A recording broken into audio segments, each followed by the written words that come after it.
What is up, levelers? Welcome back to another episode of High Level Chronicles, where we dive deep into the world of video games, cannabis, and entertainment, all while staying very leveled up. I'm your host, Chris. With me, as always, my co-host, the man who somehow manages to die in tutorial levels, Paul. What is up, bro? Wasn't expecting that I one. like that one. Yeah, you see, you gotta throw something at you each week. I never know what I'm gonna throw at you. I just gotta, do it. What's been up, bro? No, you killed me. No, not much, man. Just going through what I thought was the longest 4-month of my life. January just seemed to go on and on. Wow. And now got past it. Just gray days and snow and, just getting through it. How about you, man? Oh, you already know I'm feeling good. I got my stash. I'm ready to dive in. I'm glad. I told you, I think I mentioned this like on a few episodes back, but my boss had been gone on maternity leave since like October. She's back. So like I really switched back over to her yet because she just came back. You know what I'm saying? So there's a lot like, in our industry, man, a lot changes in the 3 or 4 months she's been gone. Like a lot has changed. Like we've closed down programs. We've opened new programs. I've completely rebuilt all of her shit. Like, because nobody else, I had to do it. You know what I'm saying? So she has no idea what's, but like, she's still just trying to get integrated back. So, but I'm just glad to have her back. One less anxiety attack to have to fucking worry about somebody else. I don't know. But today's episode, bro, is all about fandom culture. That's right.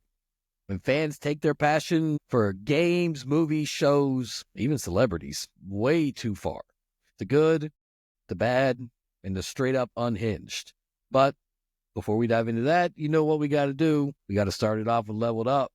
Levelers, this is the part of the show where we check in with you all.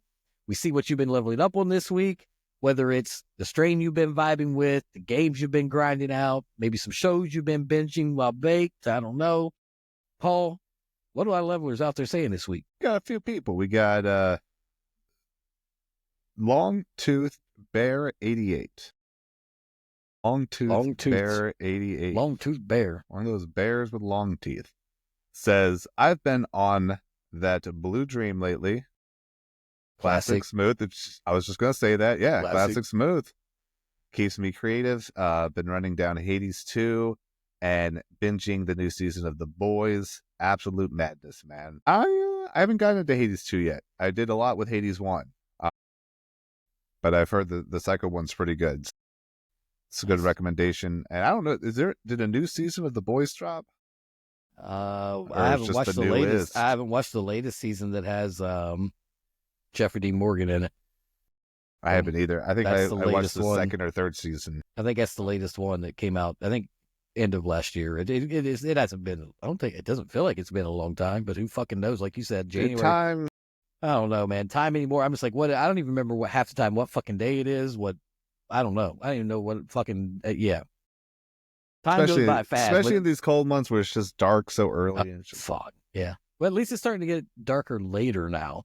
It's not as dark as it used to be. Slowly, yeah. So, and we also got Rachel J. Says, I've been chilling with some cotton candy gelato lately, and let me tell you, it hits perfectly while playing Baldur's Gate 3.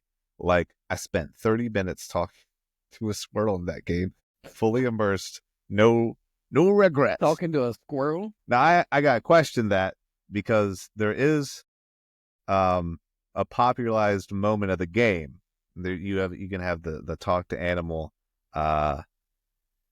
ability or whatever. And there is a time where you can just fucking yeet a squirrel far as you can see. Yeet! Jey Uso, Royal Rumble winner. Yeet! So, which I always, that's the option I generally choose when I'm doing a playthrough. But I don't know, maybe you can talk to the squirrel, or maybe you just put the controller down and you have a conversation, And that's what I'm saying. Maybe that's what she's doing. Maybe she just sat there and was like, man, I don't know how you been. My life's just been, I've been thinking lately, I heard talking to squirrels was dangerous. Rick and Morty told me so. True. It's true. It's a good crossover. Speaking of Rick and Morty. That little squirrel is a shit, though, in the game. And then limited functionality says, what up, fellas? Like me. Limited functionality says, what up, fellas? I'm smoking some Gelato 33 and vibing deep into Kingdom Come. Oh man, I think somebody might have just had a little misspell there. Oh, little diving, leveled up, diving leveled deep. up on that Gelato 33. That Gelato 33 got your mistyping. We'll say diving deep into Kingdom Come Deliverance 2. That's where I started playing, and the next thing I knew is 4 a.m. Yes, sir. Yes, limited functionality. I've been there. My snacks were gone, my joints were just ash, and my character was out making terrible life decisions. So I've heard good stuff about that game. I haven't played it, but I have heard some good stuff. I've heard some bad stuff. I've heard some good, but mostly good. They say Kingdom Come and Deliverance 2. Are those both games? I feel like I've heard of Kingdom Come. No, that's one game. Kingdom Come 2. Kingdom Come, Deliverance 2. Deliverance 2. Got it. Okay. Yeah, it just came out. Like literally just came out within the last month. I think I've heard of that, yeah. It's got some pretty good stuff going. I mean, from what I've seen some dumb shit involved with it, which is just political bullshit, but like, saying that it's like a DEI game and whatever, but you get to choose your own path. So you don't have to, be with certain people or whatever the hype was that people are furious about for no reason. But I've heard it's a good game. I've heard a lot of good about it. I've seen this on the Steam games you would probably like. Huh? A little expensive though. But it says it's the first game of the year contender for 2025. So I don't doubt it from what I've seen and some of the gameplay I've seen on it. I mean, if you like those types of games, it definitely be one to check out. Especially leveled up. It sounds like, nothing like Elden Ring or anything else, man. Looks nice very world, immersive, Skyrim. Yeah. It looks very nice. We got No Man's Sky. We just talked about last episode. That very immersive when you leveled up. Oh, yeah, for sure. And hopefully it didn't have any bugs or a lot that came out with it. I haven't seen anything, so I guess it's a good thing so far. I mean, they're already saying it's contenders. We may have to add when that you to do things list. right. Yeah. When you do things right, maybe. I don't know how long they spent developing, sequel, but anyway. Well, yeah, and you can do, I mean, Baldur's Gate, the first two came out, I think the second one came out in like 2002. And then the next one comes out in 2024 or 2023. Yep. I mean, look at Grand Theft Auto. Grand Theft Auto had a big. They always have massive leaps between games because they spend so much time, which is fine, developing. Do you remember the original Grand Theft Auto top down? Top down. Oh man, I would play that at a friend's house. Yeah, bro, top down was like the classic. That was the best. It was. If you don't know what we're talking about, top down is for you youngins out there. View, you're looking straight down the whole time, like from the city up, like, but it's like 8-bit or 6. Well, I guess that would have been a little more than 8-bit, 16, 32, whatever it was, something like that. Yeah, nothing like what it is now. So it's top down, and you see the vehicles and everything. So it was nowadays. It's all like you're there. You're part of the everything. You're immersive. My friend had that at his house, and we would go over and just kind of watch us be, straight up criminals for hours at a time, and then we take turns and just see what sort of hijinks we could get to. For the time, it was a very, very. A lot of people in Grand Theft Auto have experienced their first crimes in Grand Theft Auto. They've experienced their first hookers. They've experienced their first strip clubs. So Grand Theft Auto has a lot of history. It's more real life emergent. I love Grand Theft Auto. I can't wait for 6. But levelers, hit us up at HLC Podcast 420. Let us know what you're smoking, playing, watching this week. It's funny we didn't have anybody with any shows or TV, did we? This week. Oh, The Boys. We didn't have The Boys. No, we didn't have The Boys. Usually, I like mixing it up. But you know what, man? Let's get into it. Fan culture, one of the coolest and wildest parts in entertainment, right? You've got people who live and breathe their favorite games, their favorite shows, franchises. And then you've got people who will straight up go to war over them. From Swifties to Beliebers to Potterheads, Star Wars to Marvel Cinematic Universe fandoms. We all love good entertainment. K-pop, We all love good entertainment, but some people take that love to a whole other level. Sometimes leveling up isn't a good thing. You can get too high. As Cat Williams said, you may not want to find out how high you can really get, Right. But, I mean, you can take to toxic Twitter or X wars, camping out for days for a game to drop, even harassing actors because they didn't like how a movie turned out. But let's start, before we get into some of the fandoms that, we're going to talk about today, let's start with, what are the key aspects of fandom culture? What makes it? So they like creative expression, right? So fans often produce fan art, fan fiction, cosplay, music covers, other derivative content demonstrating their deep understanding and love for source material, right? You see it all the time. Online communities, social media platforms like X, Reddit, dedicated forums, they serve as like hubs for fan interaction, discussion, sharing information, upcoming events, And then you have collective action. Fans, they mobilize, they support campaigns, petitions for change, even influence the direction of a fucking whole entire franchise just through their voice, right? Their vocal opinions. And then each fandom also develops its own unique language and references that only dedicated fans understand.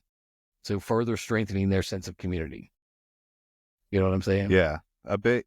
And that can lead to gatekeeping sometimes, where the legitimacy of your fandom, or how much you are a fan of something, can be questioned because you don't use the right fan jargon. Yeah. Because it can lead to some pretty toxic situations if you have like too high of a, like the root of fanatic is fan, and but they have two very different connotations. So I think that a lot of things you were saying of a kind of a community that you build, whether it's online or in real life, and maybe a sense of escapism. Maybe, things aren't going well in your life and you just want to kind of escape into this, to a convention or to your online community and cosplaying, and you can get pretty deep into something where you create source material, with the fanfics, and you're waiting and talking about the next season of whatever, or the next tour, or the next song, album, whatever it is, movie, so it is possible though to get a little too invested, and I think that a side of that is when it starts to get toxic, when you start to have the gatekeeping, and I'm sure we'll probably get into some of the specifics with the fandoms that we talk about today. Yeah, and we'll talk about toxicity and some other fandom stuff at the end, but now that we got the basics of, fandom down, let's start with an easy one. At least I think pretty simple. I think everybody can agree with Star Wars. I mean, oh man, Star Wars fans have a reputation, and it's one of the most iconic franchises ever. Some fans are fucking ruthless. Dude, Star Wars fans are in like a constant civil war. You know what I mean? Like, they hated the prequels until the sequels came out. And then they hated the sequels, but then some people defended them, and don't even get me started on the Last Jedi debate. I mean, I'm a huge fan of Star Wars. I mean, I have a Stormtrooper edition truck, and so, it's funny. Everyone knows my truck, but nobody knows me. But Star Wars fans will fight harder than the Jedi and the Sith, and no one is safe. Actors harassed, directors harassed. Baby Yoda. Yeah. Baby Yoda got some hate, bro. It's wild. Not my Grogu. What? Baby Yoda got hate. You remember how they came after Kelly Marie Tran, who played Rose in the new Star Wars after The Last Jedi?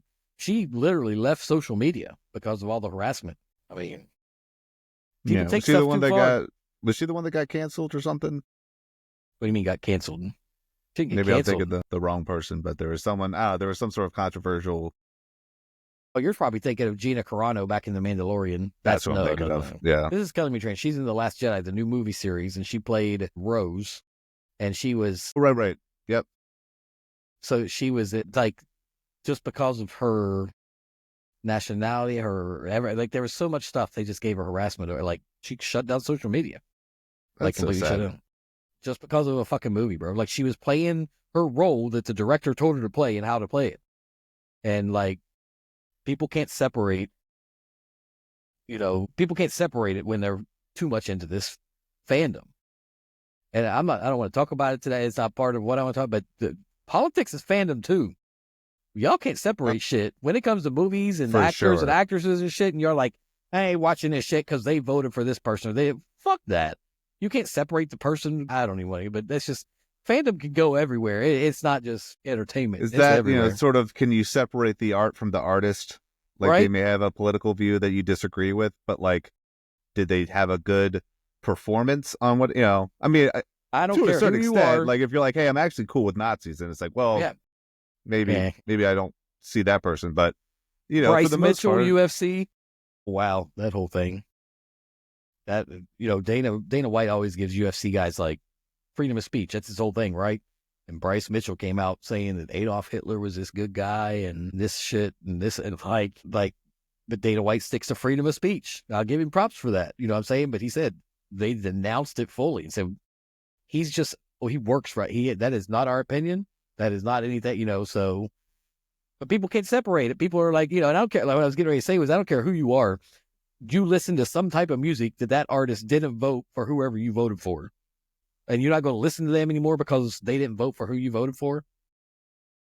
The fuck? Yeah, no, that's definitely and that's just fandom. I'm talking about, but anyway. Politics aside. Let me move on. Let me change the subject. We're not changing the subject. Well, I'm gonna give you another one, then you can throw something. But I want to talk about Sonic, bro. So I've heard that's a huge one, bro. Sonic the Hedgehog fandom. Yeah. Sonic holds a special place in a lot of our gaming hearts. For sure. Sega. And OG.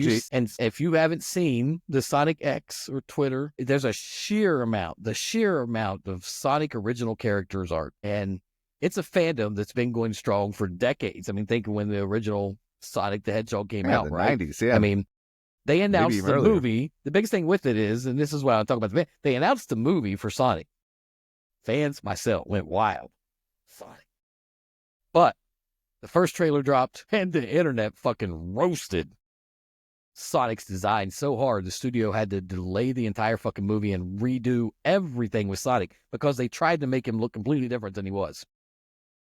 Like, that is a rare case of fandom pressure actually making a positive change, though. You know what I mean? The new design, way better. Way better. That original Sonic was, I don't know what the fuck they were trying to put out that they thought Sonic fans, dumbs, were going to be excited about with that shit. What a novel idea of having fans dictate the, future art project or, movies or things like that. To me, that's what, like, who are you making the movie for if not for the fans? And so that I hadn't heard that it happened, but that's really cool where you can just drop something, it looks like garbage, and they say, no, we're the fans. We're going to pay money to see this movie. But think about how much money CGI costs, right, to begin with. And just think, like, how much money it costs them to actually suck it up. Like I said, it was a positive change to say, the fans don't like this. We can't release this. Like we said last week with blunders, that would have been a blunder, I mean, that would have been a blunder that would have been a huge blunder to release and then fucking have to go back and something, maybe when it releases the video, you update it or, release a special, whatever. Yeah, they fix it. So that's a good thing. So, like I said, a rare case of fandom, actually making a positive change. There was a lot of hate stuff. There was a lot. I loved reading the comments, and the memes were great. The memes were fucking, like I said, the memes are awesome. So, yeah. How about Potterheads? Dude, Harry Potter. I'm gonna be honest right now. Yeah. I've never watched Harry Potter in my life, ever. Do you read the books? Never. So, and this specific fandom. Now, I know it's a huge fandom. I'm not saying I don't know anything about it. I'm saying I have just never watched. Has one of the craziest histories, though. So, J.K. Rowling comes out with these books, or, the first one, I think, in 98, 99, 2000, somewhere around there. And it really did. I mean, that was a book that I read, Sorcerer's Stone, and then really anticipated the next ones coming out. And they're all, high quality books. People saying, she inspired a generation for reading, and I was already into sort of fantasy type lore and this sort of world that she built, which is like supposed to be kind of our world, but like not really. It has like a, platform 9 3/4 go into the wizard world, but have real life other stuff. That one can get a bit intense, and so it definitely. Yeah, I've seen all the "if you're not this house, Is that what it is? Oh, yeah. Well, they have the houses, and I actually worked at a summer camp. And the summer camp, the first year I worked there was the last year they like separated the counselors into houses before like the kids got there for the summer. And apparently, and like these debates of like who belongs in what house, these completely fictional, houses that have these kind of, personality traits attached to them, like they had to stop it the year after I started because they said that the debates got too intense of what counselor belonged in what house. And like people would just have these, and I wasn't like a part of this. So, like I was a new counselor, so I was being sorted, and so I wasn't a part of any of these debates. But like we were like all the new counselors were sort of like sitting in like this like room, just kind of talking like for hours, and then they came back and all the other counselors were like very upset and then sorted them, and they're just like, we can't do this anymore because we're just like we're all about like, it was like a kind of like a hippie camp, and like we're about like peace and love and stuff, and it was not that when they talked about how serious they felt about the different houses. And so when I talked about gatekeeping earlier, like that's sort of like a version of that, of like, this person's in this house because they exhibit X, Y, and Z characteristics, and it's like, no, and it's just, and people got so upset, and like and it's just because of the intense fandom of that kind of interest. And then I don't mean to bring up politics again, but you had sort of like this fall of J.K. Rowling with her like anti-trans comments. Yep. And I feel that probably Harry Potter kind of lends itself to maybe more of like a left-leaning kind of persuasion, and when they found out she wasn't, oh my god, like Twitter went crazy, and the entire fandom now became very split, where it's like, can you like the art and hate the artist? Can you separate that? Can you still like Harry Potter and all the memories, and if you got dressed up as Harry Potter for Halloween, or went to the movie premieres when all that started, can you still enjoy it and be like, I don't really like this author though, like because of her like political beliefs? Yeah, I remember that. Yeah, and it's still like kind of a divide to this day. But it's something I try not to get too deep in, because I've seen people who got into the deep end with Harry Potter, and I was like, I enjoy it. I watched the movies, like I've read the book. I don't even know if I read the last one, but it was a lot that they can go into that, and people get very defensive about the houses and things like that. So, are you a Rick and Morty fan? Hell yeah. Do you remember season 3, episode 1? The Szechuan sauce? It's a Szechuan sauce, man. So Rick and Morty fans had a full-on meltdown over a motherfucking McDonald's dipping sauce. So, gonna give you a little background on this. In 1998, some of you weren't even fucking born then, but that was my prime. I'm like fucking, I don't know, 16 at the time, right? I'm driving through McDonald's motherfucking drive-through. But they released the Szechuan sauce as part of a marketing partnership with Disney to promote Mulan. Okay, that's right. Good and done, right? They released it, great sauce at the time, but almost 20 years later, a release of that sauce would cause a tremendous fuss. Why? It all comes down, like I said, Rick and Morty season 3, episode 1, the main character, Rick Sanchez, says, I want that Mulan McNugget sauce, Morty. That's my series arc, Morty. In response to that one fucking line, 50,000 fans signed a petition asking McDonald's to bring back Szechuan sauce. Oh, the McDonald's test kitchen made 4 jugs because, they hadn't made it since 98, right? They made 4 jugs, sending 3 to lucky fans of the show and 1 actually to the show creator, Justin Roiland. And I'll spare you the physics, but it turns out Dimension C 1998M is a dimension where it always is 1998. That was the letter that was in the packages from the McDonald's chef, Mike Harris, or it's like Herrick's or something. Let's say Herrick's. He wrote in a letter, in there. So it could have ended right there, right? Been done. They made some Szechuan sauce, blah, blah, blah. Nice little touch. Yeah. But that's where they fucked up. The fast food chain and a TikTok video, they announced that fans could get the Szechuan sauce for one day only at participating locations only. And unfortunately for McDonald's, October 2017 did not go as planned. The Szechuan sauce riots of 2017 are legendary in the worst fucking way possible. People were jumping on the counters. They were screaming, I want my sauce. I mean, it was embarrassing. And that's the thing about intellectual fandom. Sometimes people think liking a smart show makes them the smartest person alive. And that's where the cringe comes in. But, bro, people were rioting in McDonald's parking lots over this sauce. Like, that's next level addiction. You know what I'm saying? Like, yeah, people that weren't even born then, didn't even know what the fuck it was, wanted this sauce. All because of one cartoon episode and one line. Yeah, I mean, fandoms can get violent if sort of that group think kind of comes in, where it's just like, well, this guy is getting real belligerent with this, cashier, doesn't know like what the hell's going on. So I'm going to show that I'm a bigger fan by getting on the counter. And then I'm going to show that I'm a bigger fan by like punching a guy. And then, or by getting louder than him. Exactly. So, and again, with the gatekeeping of like, I want to show, like, how can I show that I'm the biggest fan of this?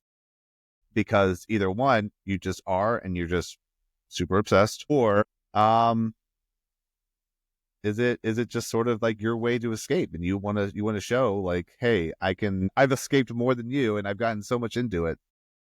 But it's those things can happen when you're trying to out-fan someone else, and the way you do that, unfortunately, in this is like by rioting harder. So yeah.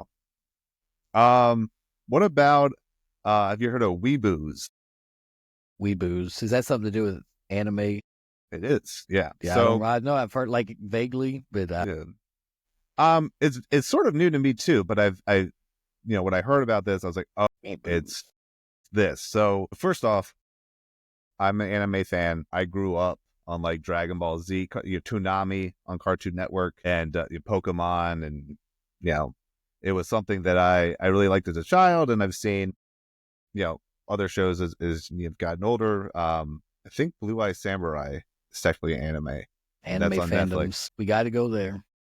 Anime fandoms. Not only so there's, we could talk all day about different fandoms. My Hero Academia fans.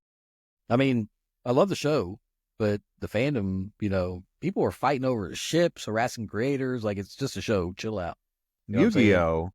Or as my middle school administrator would say, is the Yu-Gi-Oh! Club is meeting in whatever room. But no, so these, so anime, like, rich world building, great storytelling, beautiful illustrations and art and things like that. But it can be a little much, and that's where the weeboos come in. And so a weeboo isn't a fan of any specific anime. It's not I really love Gundam Wing, and, I'm all about that. It's, I love anime as a genre, and I'm actually going to start to, harass people who don't like anime, get in debate. I would go to, like, I've seen grown men dressed as Sailor Moon, which is like a fun kid anime. Like, Sailor Moon was on Toonami. I've definitely watched it as a kid, but it's a little weird. It's a big jump of like, hey, I'm an adult male and I am rocking the Sailor Moon costume,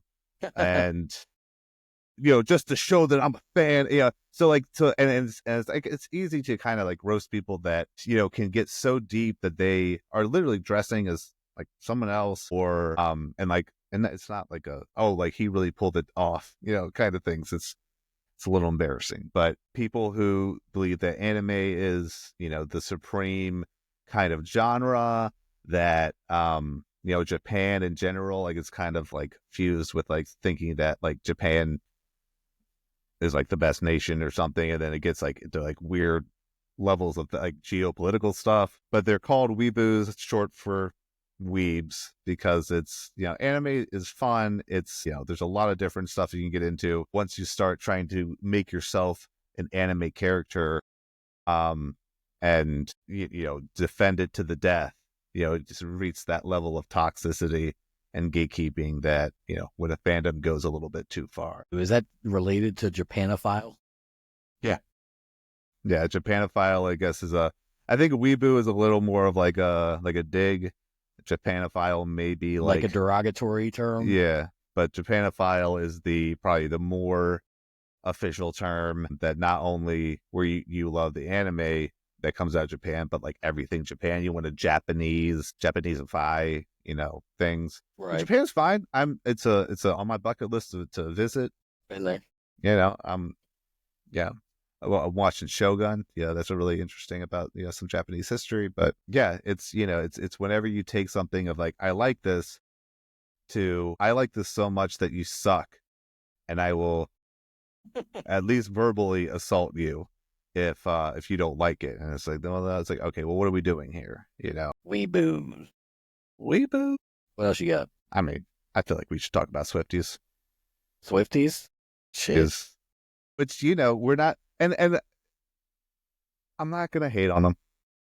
I know that sort of what we've done recently is, talk about blunders and fandoms getting too far, and I'm not here to yuck people's yum.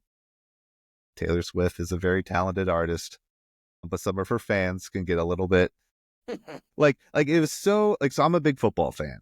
Hate the Chiefs, but it's kind of crazy. Like, her level of stardom was so featured in the games, and I know that pissed a lot of people off, where it's like, I came here to watch football, not Taylor Swift, but then other people are like, I'm watching football now to get a glimpse of Taylor Swift. Like, in the it's very divided. The Swifties really kind of, they actually gave the NFL more money because that just gained more viewership.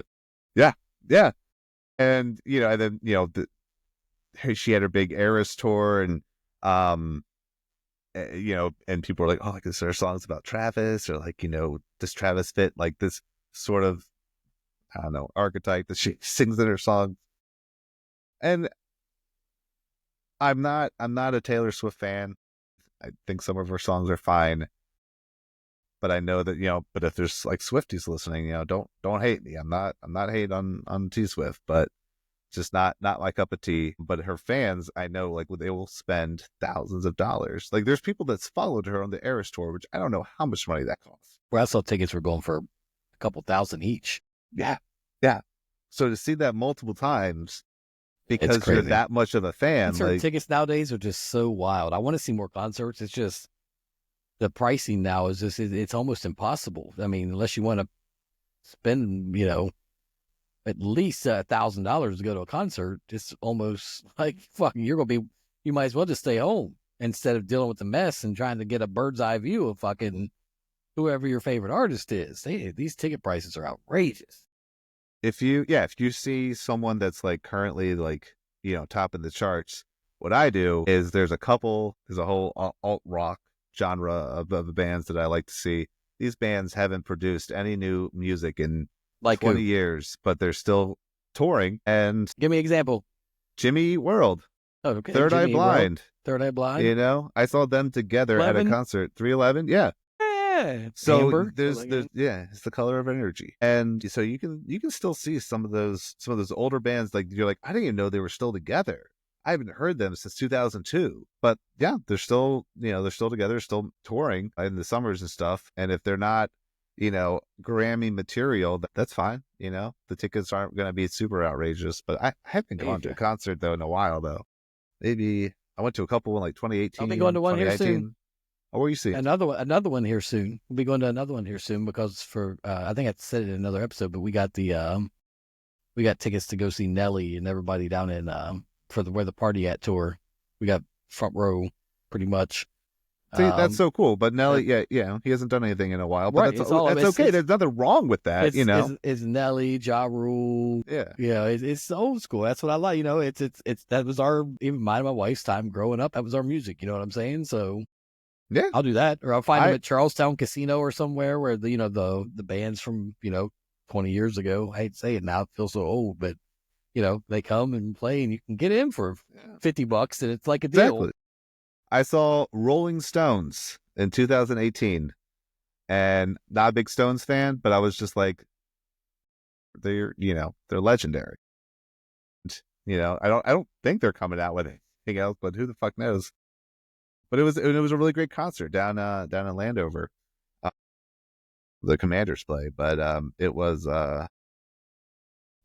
it's an older band, and they're not at the Grammys, but they're everyone knows who they are. Talk about the fucking Grammys nonsense show. Yeah, so that concert's not until July, but it's July 23rd. It's Nelly, Ja Rule, Eve, and Chingy. Remember Chingy? Last. Yeah, it's great shit. But speaking of music, man, I think one of the big fandoms, you can't talk about fandom, especially fandom intensity, without mentioning K-pop stans. They mobilize like a fucking army. They've taken down racist hashtags, flooded social media with fan cams, literally influenced elections. And dude, I respect the hustle. But K-pop stan, they don't fucking play around. Say one wrong thing, dude, about their fave, your entire digital existence is fucking over. Like, they will dig up tweets from 2005 and have you cancel before you can say BTS Army. Yeah, they kind of behave like a literal army. And in Korea, you do have to do the mandatory service, but so everyone at least of a certain age is. And now been in the military. Don't even start. Now you got Blackpink, one of the biggest female K-pop groups out now, doing a world tour that they just announced in the last couple of weeks. People are going fucking nuts, bro. Like, that's going to be, and I respect it, because I will be honest here. I like Blackpink. They put out some good hits. They put out some bangers for Korean. Maybe I need to get more into it. I don't hate K-pop. I know that a lot of their stuff, like, it's very catchy, very well, that's much what I'm saying.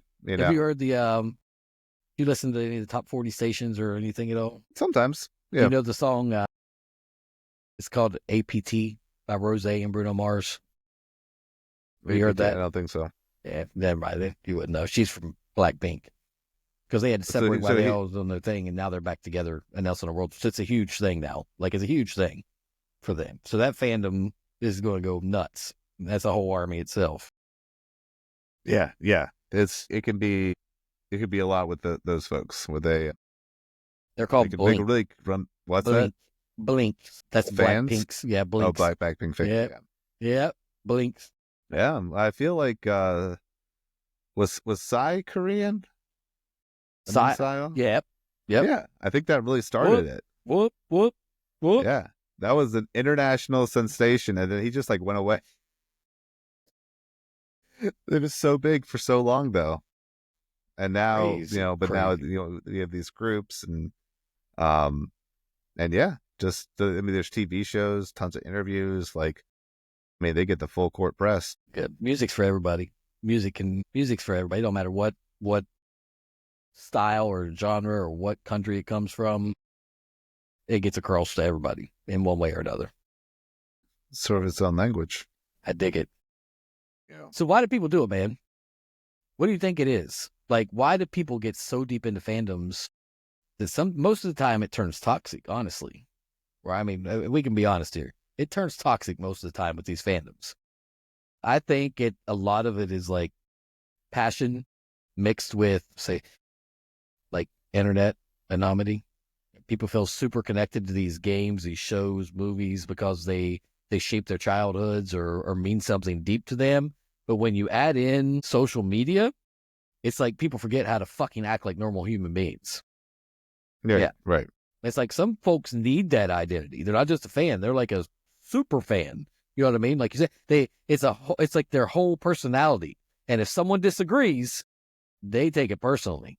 Yeah. And I think escapism is a big thing, where if you can join an online community that supports your fandom, it's sort of, you kind of create your own echo chamber there, where everyone is talking about, how much they like the fandom, but some people try to outdo each other, and then it just kind of feeds on itself. It's like, this person's trying to outdo it, well, I'm going to outdo. And then there can be, calls for reason of hey, why can't we just like this thing and not fight about it? But then people want to defend what they like. I whether that can be just a new product they got, and people are like, that kind of sucks. It's like, well, actually, and it can be something small like that, but if it's a fandom, people can be fiercely loyal to the person, the group, the game, show, whatever they love, and because it does something for them. And if it doesn't do something for someone else, sometimes it's hard to say, well, maybe it's just not for you, or maybe you just want to get it. Maybe, then it can turn. It's like, well, actually, you don't like Rick and Morty. You're just not intelligent enough for it. It's actually a pretty deep show, and you just, go, you watch your lower brow comedy. Rick and Morty is really for us intellectuals. Like I'm sure people have said something like very close to that. I'm sure. And it's like, are you going to get that person to be a fan because you're shitting on them? Like, what do you get out of that? Yeah, do you think talking down on them is going to make them want to become a fan, want to even give it a second thought? Yeah. But like you said, I think a lot of it's a sense of belonging. You know what I mean? Like fandoms, they provide a community where people, with shared interests and, can connect, feel accepted, like you said, until that becomes another way. People will defend their community, whether it's a real community or a fan one, But I think it all starts with like some type of emotional connection. You know what I mean? They have to, as a fan, I don't want to say you have to, but you often develop like a strong emotional attachment either to the characters, storylines, themes within a franchise. Something gives you that emotional connection. And then the internet allows fans to easily share that passion, connect with others globally, engage with the creators, do some good things at times, like Sonic, get some things changed when it's not right. Do some bad things sometimes, like McDonald's, right? And take him to the streets. But let's be real. Cannabis helps with fandom fun instead of being toxic. You know what I'm saying? Make it fun. Like imagine if more people just chilled out and watched their favorite anime with a nice blunt instead of starting fights online. You know what I mean? Like you said, you can love something without being a gatekeeping fucking lunatic about it. Absolutely. Simple. And if you find yourself there, ask yourself, why are you doing this? Why do you feel the need to take something you love and then project that negatively onto other people? Absolutely. What else you got? I was also thinking sort of just the anti-fandoms. Okay. The haters of the world. Who doesn't have haters? I'm sure you've known people, my God, perhaps even, done yourself of just being a goddamn hater. I've seen, I have friends and family who have their specific interests and all other interests suck. I don't, and I know that there is sort of like an intellectual or pseudo intellectual component to just hating on everyone's fandom, where you have yours, because it sort of like goes into, because like I feel like everyone has a fandom, even if you're not super involved in it, if you're not on an online community, like you can be like, I enjoy bird watching, and that's fine, and but if you sort of think your fandom is the fandom and you just hate everyone else's, you get this sense of entitled, or not entitlement, but you just think you're better than everyone with that. And I really struggle with some of my friends that's like, they like what they like and everything else shit. Whether it's like, brand new stuff, and so I try to play around sometimes, like, oh, what do you think about this new thing? And then, just try to look for their negative opinion to bounce things off. But I don't know, so shout out to the haters out there. You don't gotta do that. There's a lot of love for different fandoms, Like I said, I can say I'm a Rick and Morty fandom and Star Wars fandom. Yeah. Even in some of the Marvel stuff, but I'm never going to be like, I don't like this, or what, I'm not, whatever. I don't care if you like what I like or not like what I like. I'll tell you what I think about my fandom. And if you don't like it, okay. You don't have to like, not everybody has to like everything you like. Yeah. I mean, there's fandoms that even fight each other. Like you brought up Star Wars. There's a bunch of Trekkies out there. Bro, yeah. So that just builds on each other. Where it's like, hey, these Trekkies think that their sci-fi show and movies are, the best. And but Star Wars fucking sucks. It's like, well, yeah, it can go back and forth. Like I said, and like we said earlier, fandoms within fandoms. Potterheads. If you're not this Slytherin, we don't want nothing to do with it. Why are you like it? You're just not smart enough. You're not that. It's crazy. It's crazy. Yeah, they get their own names. It's a type of identity, I think, really, where, like I just mentioned Trekkies, like that. Almost everyone who knows what a Trekkie is, like someone who really likes Star Trek, and they have their whole Star Trek. Oh, I love Star Trek. That's the one with Darth Vader and his son. See, that can make someone really upset. I just triggered somebody. Right. Like, oh. Yeah, but yeah. And so some people getting into a fandom, like saying something like kind of ignorant like that, like, oh, I think I sort of know what you're talking about. I'd like to be part of this conversation. And then you say something that, they confuse Star Wars and Star Trek. And, all hell. Captain Spock's lightsaber was amazing. Oh, shit. Yeah, don't be a hater. Any last ones that you got? Pretty much it, man. I guess, levelers, that's going to be our deep dive into fandoms gone wild. You know what I mean? Hit us up, highlevelchronicles.com or at HLC Podcast 420. If you didn't get that, she's too young for you, bro. Hit us up on social media. Tell us what's the wildest fandom moment you've seen. Are you part of one of these hardcore fandoms? We want to hear you. Hear your thoughts. Remember, love what you love, but don't be that fan who scares people away. And if you find yourself getting too deep into a fandom war, maybe take a step back, spark up. Remember, it's all entertainment. It's all it is. That's going to be a wrap for this week. As always, stay leveled up. We are out.